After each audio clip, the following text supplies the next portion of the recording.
तो दोस्तों आज मैं आपके पास आया हूँ पूरा YesWorld.io की प्रोफाइल को बताने के लिए।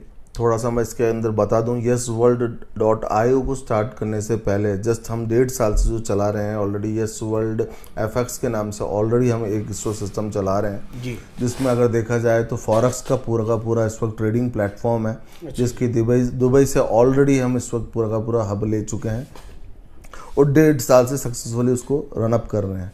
दोस्तों ये जो चला रहे हैं इस वक्त, अगर देखा जाए तो ऑलरेडी इस वक्त 3 कंपनियों को ऑलरेडी ये सक्सेसफुली चला चुके हैं। सर मेरा एक सवाल था इस पे कि जो YesWorld का फॉरेक्स चल रहा है वो किस नाम से चल रहा है सर? सर YesWorld का जो फॉरेक्स चल रहा है YesWorld FX के नाम से चल रहा है। अच्छा जी, गुड। और इसमें अगर देखा जाए तो YesWorld.FX करीब 1.5 साल से रनअप कर रहे हैं। ये YesWorld.io में इनमें आने का जो मेन प्रोग्राम था वो था इस वक्त ये स्टेकिंग प्रोग्राम में जाना चाहते थे, क्योंकि आज अगर देखा जाए तो पिछले 50 सालों से इन्होंने ये देखा कि 50 साल से रिलायंस हज़ारों इंडस्ट्रीज ऑलरेडी लेके आ चुका है। पर आज रिलायंस को अगर देखा जाए तो मात्र 4 साल में एक ऐसा बंदा आया जो IT फील्ड से ही था और मात्र 4 साल में उन्होंने उसको पीछे छोड़ दिया। आज 7.5 लाख करोड़ से ऊपर की वर्थ है, जिसका नाम आप जानते हैं बाइनेंस। अच्छा, वेरी गुड सर। तो आज अगर देखा जाए तो इस वक्त बाइनेंस अगर पिछले 4 साल में अगर देखा जाए तो 50 साल वालों को अगर बीट कर सकता है तो इन्होंने ये देख लिया कि इस वक्त कि हम क्यों ना एक ऐसा प्लेटफॉर्म लेके आए, तो ये वो सेम का सेम बाइनेंस का जैसे खुद का ही एक्सचेंज तो लेके आने वाला है। जैसा आपने अभी बताया कि बाइनेंस का जो CEO हैं वो IT फील्ड से हैं, संदीप चौधरी जी के बारे में बताइए जो इन्होंने YesWorld.io का स्थापना किया। इनका बैकग्राउंड क्या है? क्या ये भी IT फील्ड से हैं? बिल्कुल सर, ये भी IT फील्ड से हैं। सबसे पहले ये सॉफ्टवेयर फील्ड से ही ऑलरेडी रन अप करते हैं। सबसे पहला जो इन्होंने इस वक्त स्टार्टअप स्टार्ट किया था वो स्टार्टअप था इस वक्त वाईफाई स्टडीज़ के नाम से। अच्छा जी। वाईफाई स्टडीज़ को सक्सेसफुली इन्होंने करीब 3 साल रन किया। करीब 80 लाख से अबव स्टूडेंट्स वाईफाई स्टडीज़ में ऑलरेडी इन्होंने अपने साथ मर्ज किया और उसके बाद ये इस वक्त वाईफाई स्टडीज़ को इन्होंने मर्ज जो किया इन्होंने किया अनअकैडमी के साथ। आज इनमें अनअकैडमी में अगर देखा जाए तो 4 to 7% का स्टेक इनके पास है। बहुत बढ़िया सर। और जब मर्ज किया था तब अगर देखा जाए तो अनअकैडमी करीब 1500 करोड़ की कंपनी थी और आज अनअकैडमी की बात की जाए तो आज 26,000 करोड़ की कंपनी बन चुकी है, जिसका 4 to 7% का स्टेक इनके पास है। अच्छा, तो पहले ये ऑलरेडी IT फील्ड से थे और ऐसे बड़े स्टार्टअप को अंजाम दे चुके हैं। बिल्कुल सर। इनका जो सेकंड स्टार्टअप था वो ट्रेड के नाम से था। जिसको ट्रेड क्या होता है सर? ट्रेड क्या होता है ये जरा विस्तार पूर्वक समझाएं।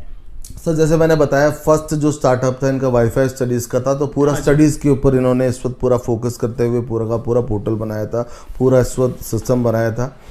और सेकंड जैसे मैंने बताया ट्रेड, जैसे आज आपको पता है कि पूरा का पूरा जो वर्ल्ड है इस वक्त वो हेल्थ को लेके बहुत कॉन्शियस हो चुका है। तो ट्रेड को लेके जो इन्होंने सेकंड कॉन्सेप्ट जो बनाया था इस वक्त उन्होंने एक ऐसी बाईसाइकिल को निजात किया जिसके ऊपर पूरा कंप्यूटराइज सिस्टम लगाया गया। तो पूरे देश में जिन जिन लोगों के पास ये साइकिल है वो आपस में एक साथ मर्ज हो सकते हैं। जैसे आप 20 लोग हों, 20 फ्रेंड्स हैं जिनके पास ये बाईसाइकिल है, वो हिंदुस्तान के किसी भी कोने में है, वर्ल्ड के किसी कोने में भी है। बिल्कुल। तो वर्ल्ड के किसी भी कोने में है तो इस वक्त वो आपस में एक दूसरे को देख सकते हैं, आपस में एक दूसरे को देख के कंपटीशन कर सकते हैं। तो इस तरह की एक बाईसाइकिल बनाई जिसके ऊपर वो इस वक्त अगर देखा जाए तो इस वक्त उसको सक्सेसफुली उन्होंने रन किया। तो उन्होंने इस तरह का इस वक्त एक प्रोडक्ट बनाया जिसके ऊपर अगर देखा जाए तो सारे दोस्त लोग आपस में एक दूसरे से बात कर सकते हैं, आपस में एक दूसरे को देख सकते हैं और उनमें आपस में कंपटीशन भी होता है कि कौन सबसे पहले नंबर पे है, कौन सेकंड नंबर पे है, कौन थर्ड नंबर पे है। और उसको करीब 1.5 साल चलाने के बाद इन्होंने टाटा को उसको दिया। अच्छा जी, मतलब ये हर बार प्रोडक्ट को सक्सेस करते हैं और बड़ी से बड़ी कंपनियों के साथ मर्ज करते हैं। मतलब इनमें इनकी यूएसपी इसी में है। इनकी यूएसपी इसी में ही है। और फिर इन्होंने जो थर्ड कॉन्सेप्ट बनाया है वो बनाया है बैंक साथी के नाम से। अच्छा जी, बैंक साथी। ये बैंक साथी क्या होता है? क्या ये कोई बैंक है? सर ये बैंक नहीं है। इन्होंने बैंक साथी इन्होंने देखा कि आज क्यों ना एक ही फील्ड में, क्योंकि आपको पता है कि इस वक्त जैसे फ़ोन पे हो गया, गूगल पे हो गया, तो ये आज सक्सेसफुली रन अप कर चुके हैं, ऑलरेडी चल रहे हैं। तो इन्होंने इस तरह का एक कॉन्सेप्ट डिज़ाइन किया जिसके अंदर आज जैसे मैं बात करता हूँ LIC की, लाखों एजेंट्स उसमें वर्क कर रहे हैं पर वो केवल LIC कर रहे हैं। तो इन्होंने इस तरह का एक कॉन्सेप्ट बना दिया जिसके अंदर अगर आप अपने कार का इंश्योरेंस करना चाहते हैं तो कार का इंश्योरेंस भी आप इसी में कर सकते हैं। अगर आप किसी का हेल्थ का इंश्योरेंस करना चाहते हैं तो हेल्थ का इंश्योरेंस भी आप इसी में कर सकते हैं। अगर आप किसी के बिल्डिंग का लोन करवाना चाहते हैं तो आप उसका लोन भी आप इसी में ही कर सकते हैं। मतलब बहुत सारी सर्विसेज इससे हम ले सकते हैं। हाँ। क्या लेने के साथ और कोई बेनिफिट भी बैंक साथी देता है? लेने के साथ बेनिफिट ये देता है कि जो भी इनके साथ मर्ज होता है, करीब 6 लाख से ऊपर ऑलरेडी इस वक्त ये स्टार्टअप फील्ड के अंदर लेके आ चुके हैं बैंक साथी के अंदर, जिसमें उनको बेनिफिट ये होता है कि वहाँ जो इस वक्त मात्र LIC या इस तरह की कंपनीज में जो इस वक्त उनको बीच में जो इस वक्त कमीशंस मिलते हैं, उस सेम कमीशन का लेवल उन्होंने इसके अंदर भी दे दिया है। आप अपनी अगर आपके पास कोई कार है तो वो कार का इंश्योरेंस करके आगे बढ़ाया है। ऑलरेडी अनअकैडमी टाटा के साथ इनका पहले से कोलैबोरेशन है। सर 2016 में ये प्रधानमंत्री के साथ जापान गए थे, उसके बारे में कुछ बताएं। बिल्कुल सर, 2016 में इस वक्त 16 में ये इस वक्त प्रधानमंत्री के साथ जापान गए थे।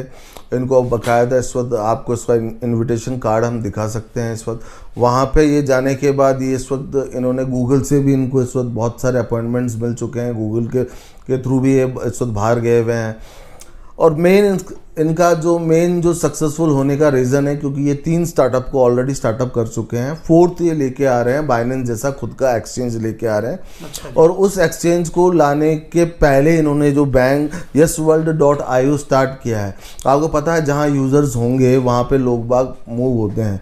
तो इस वक्त ये जो स्टार्टअप लेके आ रहे हैं उससे पहले उन्होंने क्या किया, yesworld.io को स्टार्ट किया, जिसमें लगभग 15,000 लोग ऑलरेडी 1 महीने के अंदर इन्होंने अपने साथ मर्ज किया। सर ऐसा है कि ये क्रिप्टो करेंसी की दुनिया में रोज नए कॉइन आते हैं, बहुत सारी कंपनियां आती हैं, रहती भी हैं, चलती भी हैं। अलग कंपनियों से, दूसरी कंपनियों से yesworld.io अलग कैसे है? सर yesworld.io अलग इस ऐसे है कि ये सबसे पहले जो अपना इसमें स्टार्टअप लेके आए हैं, क्योंकि स्टार्टअप फील्ड से ही हैं, तो ऑलरेडी इस वक्त 4th स्टार्टअप ये ऑलरेडी लेके आने वाले हैं अपना एक्सचेंज। पर ये इस वक्त लेके आए एक ऐसा प्रोडक्ट, जैसे आपने पूछा कि ये और कंपनियों से कैसे अलग है, तो yesworld के अंदर ये क्या लेके आने, या नासा के द्वारा तैयार करी एक ऐसी टेक्नोलॉजी लेके आए हैं जिसका नाम है इन्फ्लेक्टर। अच्छा जी। इन्फ्लेक्टर की अगर बात की जाए तो ये 70 to 80% हीट को रिड्यूस कर देता है या इस पर रिफ्लेक्ट कर देता है। तो इसका मतलब ये हुआ कि इसको लगाने के बाद घर में AC लगाने की जरूरत नहीं पड़ेगी? बिल्कुल सर, ये क्या करता है, जैसे मैं किसी होटल की बात करता हूँ। होटल में मान लीजिए करीब 2 लाख रुपए का बिल आता है, तो आपको पता है फ्रंट में सारे के सारे इस वक्त विंडोज़, कांच वाँच सब कुछ ये लगे हुए होते हैं। ये क्या करता है कि इस वक्त पर्दे के रूप में उसके सामने ये लग जाएगा। जो 70 to 80% हीट है ये ऑलरेडी रिफ्लेक्ट करके उसको बाहर कर देगा। तो अंदर का तापमान अगर देखा जाए, बाहर अगर 40 डिग्री का तापमान है तो 70% उसको रिड्यूस कर देता है। तो 70% अगर आप रिड्यूस करोगे तो आप देखोगे ऑलरेडी अंदर का तापमान जो रहेगा वो रहेगा करीब 12 to 15% मान लीजिए। और 12 to 15% के तापमान के अंदर आपको AC की ज़रूरत नहीं पड़ने वाली है। और ठीक इसके विपरीत अगर देखा जाए तो ठंड के दिनों में आप उस पर्दे को उल्टा कर दीजिए, तो ये इस वक्त अंदर क्या करेगा, अंदर ये आपकी हीट को वैसे का वैसा रखेगा, बाहर की जो ठंड है उसको अंदर आने नहीं देगा। सर जैसा कि पूरा विश्व के वैज्ञानिक ने कहा कि 2040 में प्लैनेट खत्म हो जाएगी, तो क्या ऐसा मान लें कि प्लैनेट को बचाने के लिए, दुनिया को बचाने के लिए इन्फ्लेक्टर को यूज करना चाहिए? बिल्कुल सर, इन्फ्लेक्टर को यूज़ करना चाहिए, क्योंकि 1960 के अंदर अगर देखा जाए तो जो नासा ने जो टेक्नोलॉजी डेवलप करी, तो 1960 में जो वैज्ञानिक स्पेस में गए थे, जैसे नील आर्मस्ट्रॉन्ग हो गए, तो उन्होंने जो स्पेस सूट पहना था ये सेम उसी टेक्नोलॉजी के ऊपर इस वक्त वर्क करता है। तो क्या सर ये प्रोडक्ट नासा के अलावा भी कोई बनाता है, या yesworld के अलावा भी पूरे 5 देशों में कोई और दे पाएगा? नहीं सर, इसकी 5 देशों के एक्सक्लूसिव राइट्स ऑलरेडी yesworld के पास हैं, ठीक है, जिसका नाम अगर देखा है तो इन्फ्लेक्टर के रूप में है। अब 5 देशों में जो भी वर्क कर रहे हैं वो इस वक्त हम ही वर्क कर रहे हैं इसके अंदर। और अगर देखा जाए तो इन्फ्लेक्टर के बारे में मैं थोड़ा सा बताना चाहूँगा। ये करता क्या है, मेन इसका क्या होता है, ये हीट को ऑलरेडी क्या करता है, रिफ्लेक्ट कर देता है। जहाँ 2 लाख का बिल आ रहा है तो उसका 70% ये रिड्यूस कर देगा। इट मीन्स अगर वहाँ का 2 लाख का बिल है तो वहाँ 60 to 70,000 का ही बिल आएगा। तो इसलिए लोग बाग इसको अपना रहे हैं। और चारों तरफ गवर्नमेंट में इसमें ऑलरेडी इस वक्त बातें चल रही हैं, ऑलरेडी बहुत से अपने इन्फोसिस में बातें चल रही हैं, और ऑलरेडी इस वक्त चारों तरफ वर्किंग चल रहा है। इस वक्त रेलवेज़ के साथ ऑलरेडी कॉन्ट्रैक्ट हो चुके हैं। ये सारी चीज़ें इसमें ऑलरेडी चल रही हैं। सर जैसा कि ज्ञात हुआ है कि PWD में ऑलरेडी आपका ये प्रोडक्ट लग रहा है और ग्रीन एनर्जी पे आप चौथी कंपनी है इंडिया की, उसके बारे में थोड़ा बताएं।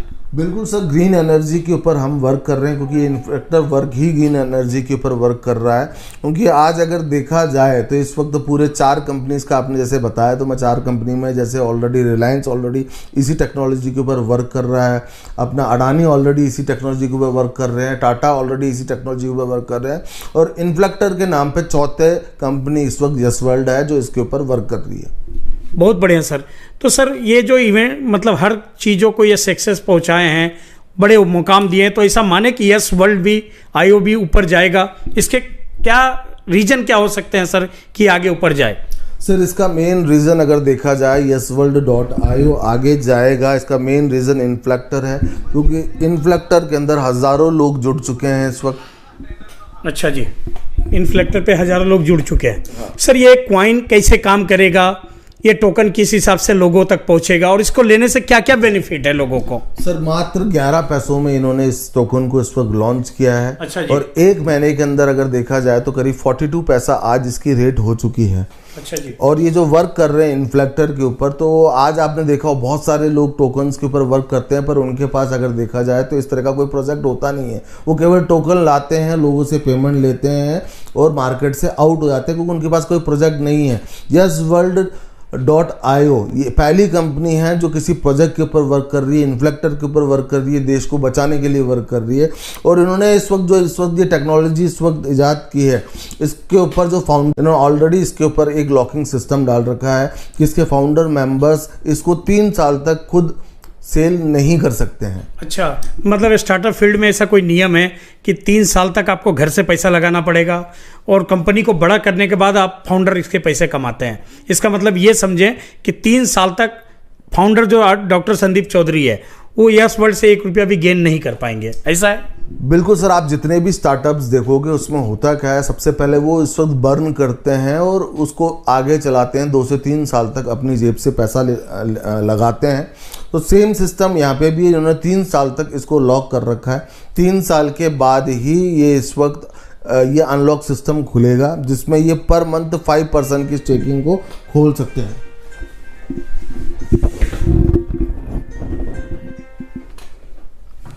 अच्छा, तो 3 से 5% ये 3 साल के बाद अपना खोलेंगे। हाँ, तो सर मैंने अगर देखा जाए तो 5% ये रिलीज कर सकते हैं 3 साल के बाद। अच्छा सर, जैसा जानकारी मिला ये ऑलरेडी विंडेक्स और बैंक CX 2 एक्सचेंज पे लिस्टेड हैं, तो सर इसके रोड मैप के बारे में ज़रा आप विस्तार पूर्वक अगर हम लोगों को बताएं कि इस टोकन का रोड मैप क्या है, कैसे ये काम करेगा, कैसे हमारा भविष्य सुरक्षित है, इन्फ्लेक्टर को लेने के लिए टोकन कहाँ कहाँ यूज होगा, तो जरा रोड मैप के बारे में विस्तार पूर्वक बताएं। बिल्कुल सर, मैं जैसे आपने बताया अपना विंडेक्स एंड पेनसेफ से ऑलरेडी ये रजिस्टर्ड हो चुका है। तो देखा जाए तो इस वक्त अप्रैल 2022 में इन्होंने अपने रोड मैप में बताया था कि ये इस वक्त हम किसी एक एक्सचेंज में टॉप 200 में से किसी एक एक्सचेंज में लेके आएंगे। ये 2 एक्सचेंज में ऑलरेडी लेके आ चुके हैं। इनके रोड मैप को देखते हुए अगर देखा जाए तो दिसंबर 2022 में ये टॉप 10 एक्सचेंज के अंदर लिस्टेड अपने आप को करवा देंगे। अच्छा सर, मतलब ये स्टार्टअप फील्ड के लोग पहले से रोड मैप बनाकर उसी पे वर्क करते हैं? बिल्कुल सर, इनका रोड मैप ऑलरेडी तैयार है, इनका वाइट पेपर ऑलरेडी तैयार है, करीब 80 to 70 पेज का इनका पूरा का पूरा वाइट पेपर है, वो आप बाकायदा देख सकते हैं। और इनके रोड मैप को अगर देखा जाए तो इनके रोड मैप में ऑलरेडी में इन्होंने पूरा का पूरा सिस्टम दे रखा है कि किस तरह इनका रोड मैप चलेगा, क्या है क्या नहीं है, सारी चीज़ें ऑलरेडी इन्होंने इनके रोड मैप में ऑलरेडी दे रखी है। जैसे इस वक्त ये मार्च 2024 के अंदर ग्लोबल लॉन्चिंग करने जा रहे हैं। ये अपना स्टार्टअप ऑलरेडी अक्टूबर 2023 के अंदर अपना 5th स्टार्टअप लेके आ रहे हैं। ये अपना जो 6th स्टार्टअप जो लेके आ रहे हैं वो ऑलरेडी 24 के अंदर लेके आ रहे हैं, लॉन्चिंग जो करने जा रहे हैं। तो ये माना जाए सर कि इन्फ्लेक्टर के अलावा भी 10 और स्टार्टअप ये क्रिप्टो के माध्यम से हम लोगों को देंगे? बिल्कुल सर, इनका गेमिंग प्लेटफॉर्म के अंदर ऑलरेडी वर्किंग चालू हो चुकी है। इनके खुद के एक्सचेंज के ऊपर जैसे मैंने बताया ऑलरेडी वर्किंग चालू कर चुके हैं। ऐसे ये पूरे के पूरे 10 स्टार्टअप्स लेके आ रहे हैं। तो साथियों, ये देखा आपने कंपनी के बैकग्राउंड में डॉक्टर संदीप चौधरी जो ऑलरेडी ब्लॉकचेन पे डॉक्टरेट कर चुके हैं। इन्फ्लेक्टर जैसा बड़ा ब्रांड को ये टोकन के माध्यम से रीसेलिंग पे ले आए हैं। तो साथियों, देर ना करें, इतने बड़े प्रोफाइल के साथ, इतने बड़े कॉन्सेप्ट के साथ आपको जुड़ने का मौका मिल रहा है। जरूर जुड़ें। अधिक जानकारी के लिए नीचे दिए गए नंबरों पर संपर्क करें और अपने साथ साथ इस दुनिया के बचाने के मुहिम में हमारा साथ दें। नमस्कार।